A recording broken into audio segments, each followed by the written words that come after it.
Hey guys, I'm up with my second video. So we were studying matter in our surroundings. So let's start. हमने कहाँ छोड़ा था? अब हमें start करना है particles of matter attract each other. तो अब इसमें हमें पहले ही एक एक्टिविटी से शुरू किया है जिसमें हमें कहा है कि हमें एक गेम को प्ले करना है।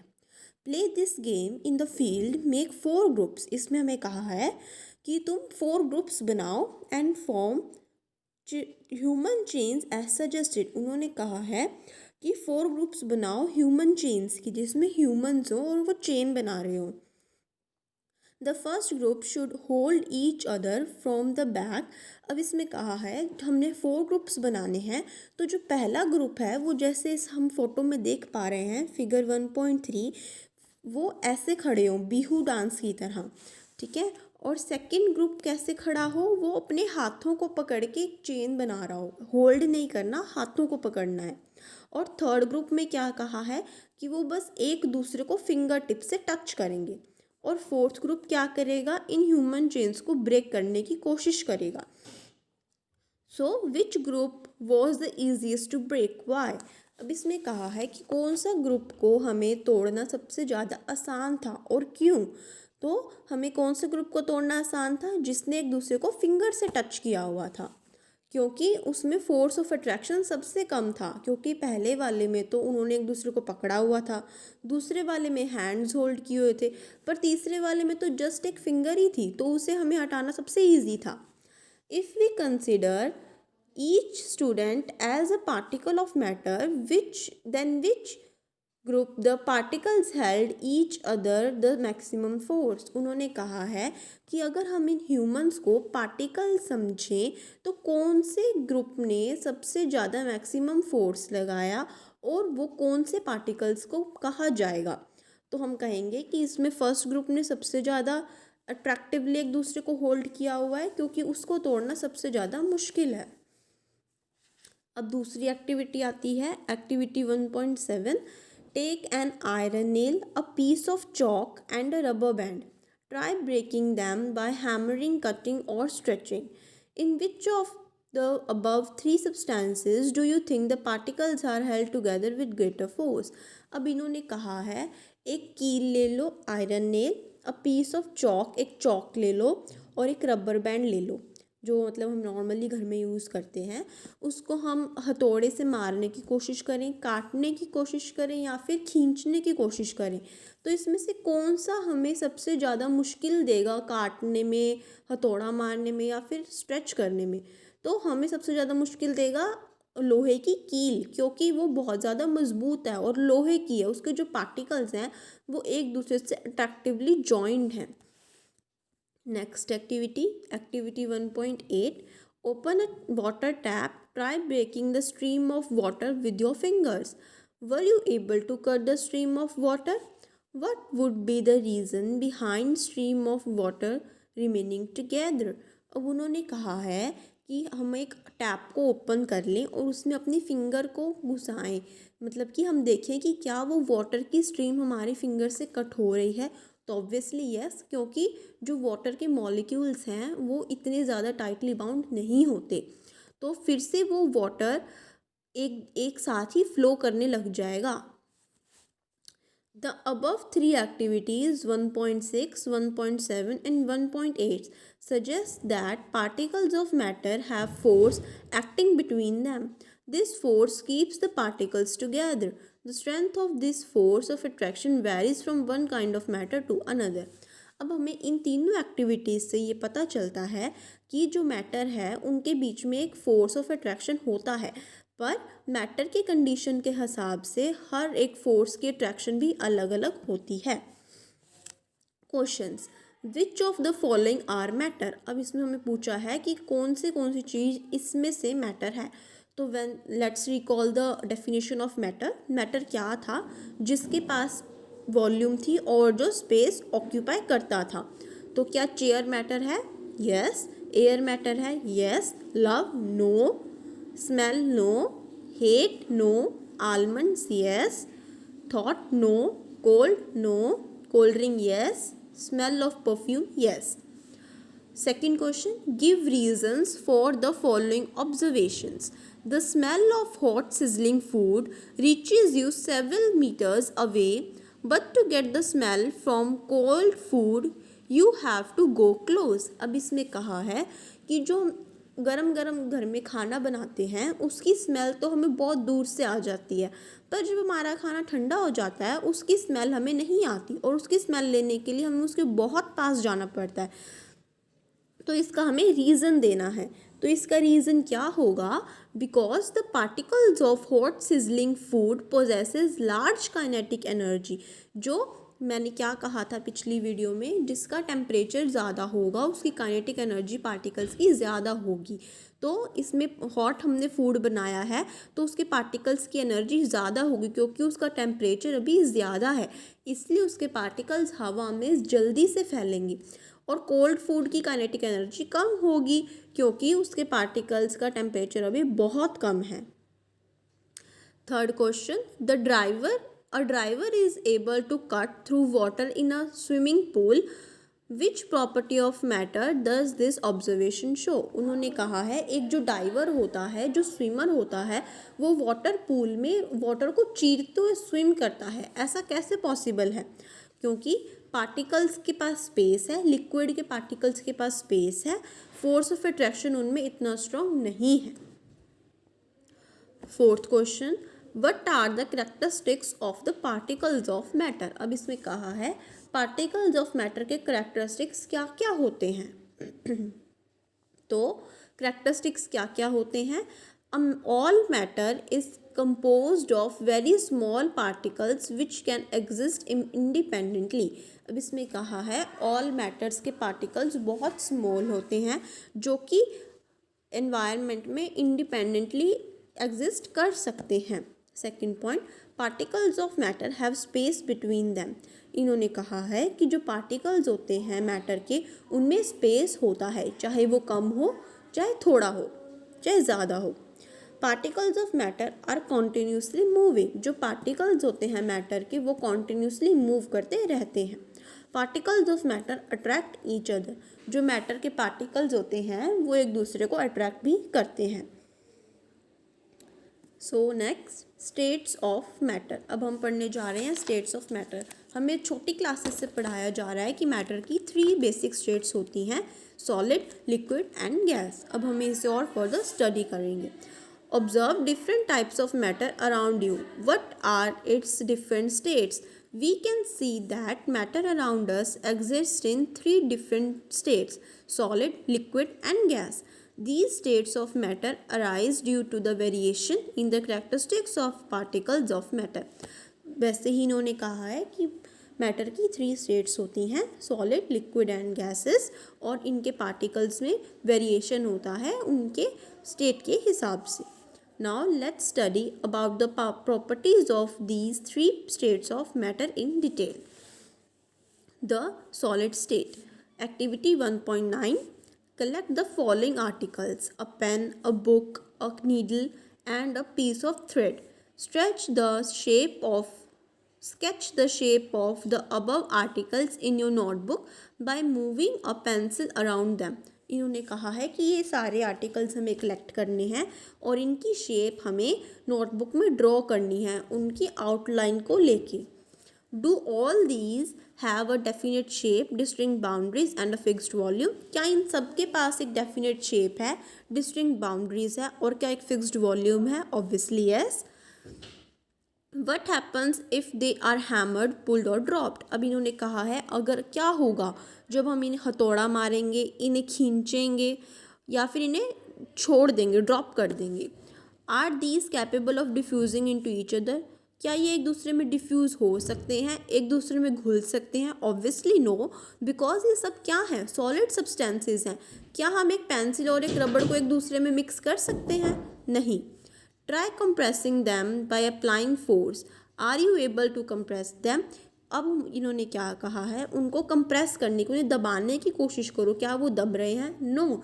क्या अगर हम पेंसिल को दबाएंगे तो क्या वो चपटी हो जाती है? नहीं। All the above are examples of solid. We can observe that all these have a definite shape, distinct boundaries and इन्होंने कहा है कि जो भी हमने ऊपर चीज़ें देखी उनके पास एक डेफिनेट शेप है, डिस्टिंक्ट बाउंड्रीज है और एक फिक्स्ड वॉल्यूम है। That is have negligible compressibility, हम उन्हें दबाकर उनकी शेप चेंज नहीं कर सकते। Solids have a tendency to maintain their shape when subjected to outside force. अब इन्होंने कहा है सॉलिड के पास ये प्रॉपर्टी होती है कि वो अपनी शेप को मेंटेन कर सकें जब उन पे एक आउटसाइड फोर्स, एक आउटसाइड दबाव लगाया जाता है। Solids may break under force but it is difficult to change their shape so they are rigid. अब इन्होंने कहा है सॉलिड बहुत ज़्यादा फोर्स लगाने पे भले ही टूट जाएं पर उनकी शेप चेंज करना बहुत ही ज़्यादा मुश्किल है। जैसे अब हम एक चेयर को ले लेते हैं, जब उस पर कोई फनीली कोई मोटा आदमी बैठ जाता है तो वो टूट जाती है, पर उसकी शेप सालों साल नहीं चेंज होती बिकॉज कि वो क्या है, एक सॉलिड है। Consider the following. वट वो about a rubber band, can it change its shape on stretching, is it a solid? क्या एक रबर बैंड खींचने पे उसकी शेप चेंज कर सकता है? Obviously yes. तो क्या वो एक सॉलिड हुआ? No. What about sugar and salt? When kept in different jars, these take the shape of the jar. Are they solid? Yes, because उसके particles बहुत ज़्यादा small हैं. What about a sponge? Is it a solid? Yet we can compress it. Why? अब इसके हम reasons देखते हैं कि ऐसा क्यों होता है.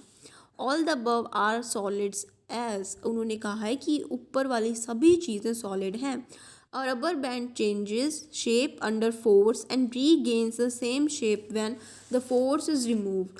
It's if excessive force applied its break. उन्होंने कहा है कि जो रबर बैंड है उस पर अगर हम फोर्स लगाते हैं तो वो फोर्स से तो खींच जाता है, पर जब हम फोर्स हटाते हैं तो वो वापस अपनी जगह पे आ जाता है या फिर टूट जाता है. The shape of each individual sugar or salt crystal remain fixed whether we take it in our hand, put it in a place or in a jar. उन्होंने कहा है कि चाहे वो जार की शेप ले लें पर जो उसके शुगर के जो पार्टिकल्स हैं, जो उसके एक दाना है या फिर जो चाय पत्ती का या फिर जो सॉल्ट का एक एक दाना, एक एक कण है, उसकी तो शेप वही रहेगी ना. The sponge has minute holes in which air is trapped. When we press it, the air is expelled out and we are able to compress it. उन्होंने कहा है स्पॉन्ज भी एक सॉलिड है क्योंकि उसके अंदर एक माइन्यूट होल्स होते हैं, जब हम उसे प्रेस करते हैं तो उसकी एयर बाहर चली जाती है और उसे हम कंप्रेस भी कर सकते हैं, पर वो अपनी ओरिजिनल शेप नहीं छोड़ता. The liquid state activity 1.10. Collect the following: water, cooking oil, milk, juice, or cold drink. Containers of different shapes. Put a 50 ml mark on these containers using a measuring cylinder from the laboratory. उन्होंने कहा है कि ये सब चीज़ें लेके अलग अलग जार्स ले लो और उस पर 50 ml का मार्क कर दो.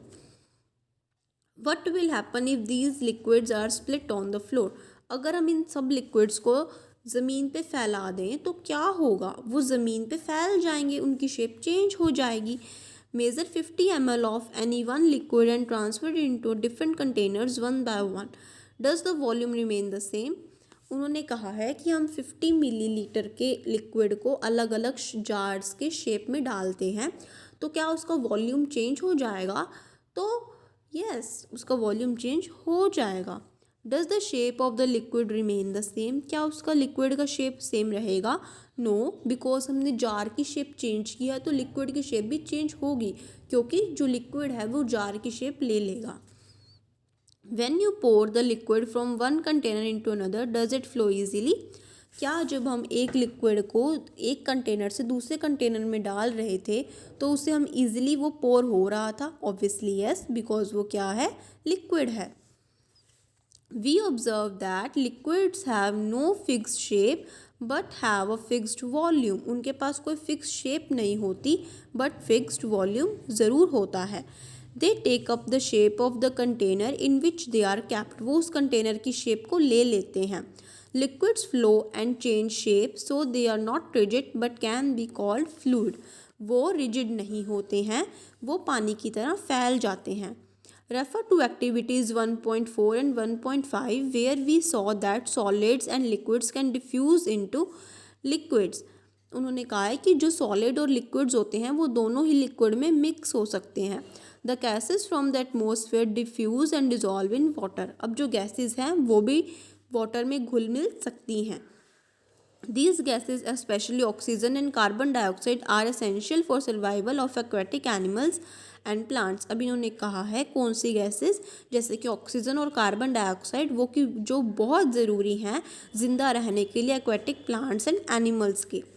All living creatures need to breathe for survival. The aquatic animals can breathe underwater due to the presence of dissolved oxygen in water. अब जो एक्वेटिक एनिमल्स होते हैं वो तो बहुत नीचे रहते हैं पानी में, पर वो भी सांस ले सकते हैं क्योंकि जो ऑक्सीजन है वो वाटर में घुली होती है. Thus we conclude that solid, liquid and gases can diffuse into liquids. The rate of diffusion in liquids is higher than that of solids. अब इन्होंने कहा है कि जो भी है जैसे कि सॉलिड, लिक्विड एंड गैसेस, वो तीनों ही लिक्विड में डिज़ोल्व या फिर डिफ्यूज़ हो सकते हैं. डिफ्यूजन का लिक्विड का रेट बहुत ही ज़्यादा है किससे, सॉलिड से. This is due to the fact that in the liquid state the particles move freely and have greater space between each other as compared to the particles of solid state. अब इन्होंने कहा है जो liquid state के particles होते हैं उनके बीच में ज़्यादा स्पेस होता है as compare to solid state. अब हम नोट से रिवाइज कर लेते हैं. Particles of matter attract each other. The particles of matter are always kept together because of a force of attraction between them. The amount of this force between the particles varies in different forms of matter as shown in the figure below. Solids have the highest force of attraction. That is why we cannot move our hands through a solid object. The particles are so tightly bound. Similarly, particles of gases have the least force of attraction in them. We can move our hands easily in the air, can't we? This is because the particles of air are loosely bound. We can arrange the force of attraction between different types of matter, solids, liquids, gases, in increasing order as we can also gas, liquid and solid. We can also move our hand through water or liquid matter, but not as freely as in the air. This means that we are so loosely bound to some extent. States of matter. Now we know that particles of matter have a force of attraction between them based on the creation. We say that matter is present in three different states: solid state, liquid state and gaseous state. The solid state. Solid are the objects that have these three properties: have specific shape, have distinct boundaries, have a volume. There is a less kinetic energy among the particles in solid. They are generally arranged in an order, thus they possess a fixed shape. They cannot be compressed. The force of attraction is the maximum among the particles of solids. There is not much space between the particles, therefore they cannot be compressed. Which of these are solids? Rubber band, sponge, salt. All of these are solids. All these of following the properties of solids, a rubber band and sponge, change their shape only when we apply force to them. It might appear to you as if salt is taking the shape of the container in which you put it, but actually each of its grain has its own definite shape. The liquid state. Liquids have following properties. Liquids have a fixed volume, do not have a fixed shape. The force of attraction in liquid particles is less than solids. Therefore, there is space between the particles of liquids and they can flow easily. They cannot be compressed. That is why they are so called fluids.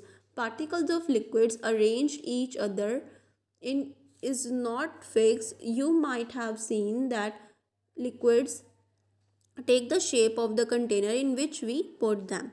This is because the particles of liquids have a high kinetic energy. They always keep on moving. Can other matters diffuse into liquids? Yes, other matter can diffuse into liquids, whether it is solid, liquids or gases. This is because there is a space between the particles of liquids, so particles of other matter can slip into those spaces. Diffusion solid into liquid, mixing sugar in tea, diffusing liquid into liquid, mixing ink in water, diffusing gas into liquid, the presence of oxygen and carbon dioxide in water. So that's all for today. So if you liked my video, please like, share and subscribe. Thank you.